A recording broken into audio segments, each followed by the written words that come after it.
कल यानी कि 24 फरवरी को वित्त मंत्री ओपी चौधरी वित्त वर्ष 2024 से 27 का मुख्य बजट पेश करेंगे, जो विष्णुदेव साय सरकार के लिए विकास, कल्याण और चुनौतियों से निपटने की दिशा में अहम कदम होगा।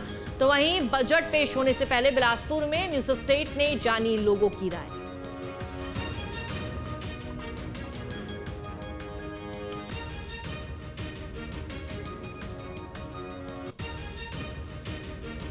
किसान पर बजट पे से ठीक है, किसान पर बजट होना चाहिए और खातू कचरा सब रेट बढ़ा थे, उसे किसान भी फायदा मिलना चाहिए, यही शासन से मोरा अनुरोध है। प्रदेश के मुखिया से हमारी यही उम्मीद है कि लंबे समय से जो दैनिक वेतन भोगियों में काम कर रहे हैं, अपनी सेवा को कोई 10 वर्ष से, कोई 15 वर्ष से, आज 20 वर्ष भी हो चुके हैं किसी को, तो यही उम्मीद है कि वो नियमितीकरण करे। हमारी बजट आने वाला है, उसमें सबसे ज़्यादा महंगाई है, क्योंकि गरीब आदमी लोग अपने बच्चे को ना तो अच्छा शिक्षा दे पाते हैं, ना अच्छा स्कूल में पढ़ा पाते हैं, तो उसी में ज़्यादा ध्यान देना चाहिए बच्चे लोगों के बजट के हिसाब से। तो युवाओं के रोजगार के लिए अच्छा शिक्षा व्यवस्था होनी चाहिए और शिक्षा व्यवस्था के साथ नए नए स्किल हम लोग को सिखाया जाना चाहिए, जिसमें सरकार शिक्षा के साथ अपने रोजगार की व्यवस्था हो जाए, स्किल सिखा के।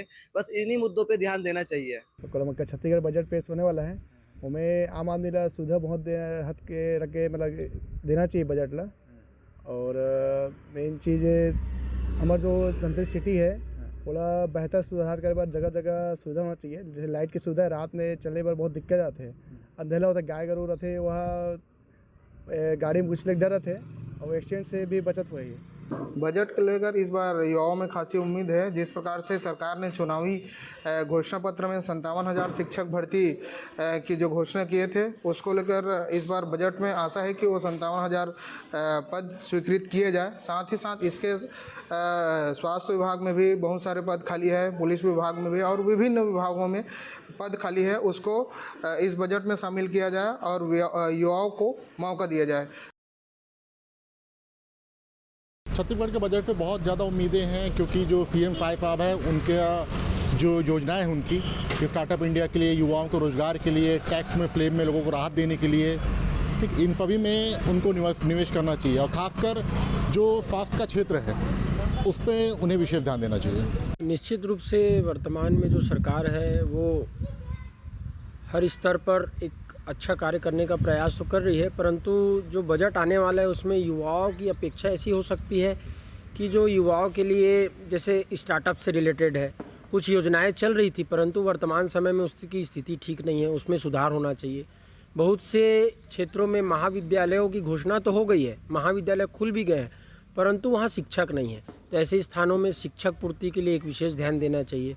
साथ ही जो कृषि और ग्रामीण क्षेत्रों में जो ऐसी योजनाएं चलती थी, चाहे वो पशुपालन की हो, मत्स्य पालन की हो, वैसी योजनाएं भी बंद हो गई है जो युवाओं को रोजगार देने का कार्य करती थी, उन पर भी ध्यान देना चाहिए। ऐसे बहुत सारे है जो स्किल डेवलपमेंट के कार्य है। साथ ही अप्रेंटिसशिप में जो युवाओं को जो भत्ता मिलता है आईटीआई के बाद जो किया जाता है, उसको भी बढ़ाया जाना चाहिए।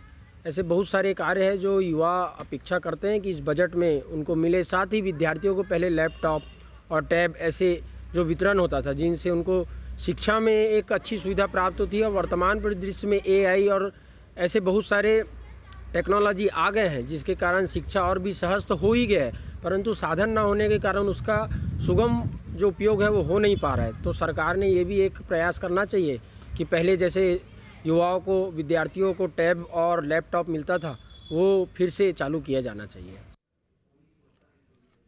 आपके मोबाइल पर तुरंत आएगी ब्रेकिंग न्यूज, स्क्रीन पर सबसे पहले दिखेगी बड़ी खबर, देश दुनिया की हर खबर एक जगह। अब आपके मोबाइल पर तुरंत फटाफट इंस्टॉल कीजिए न्यूज नेशन ऐप और रखिए खुद को अपडेट।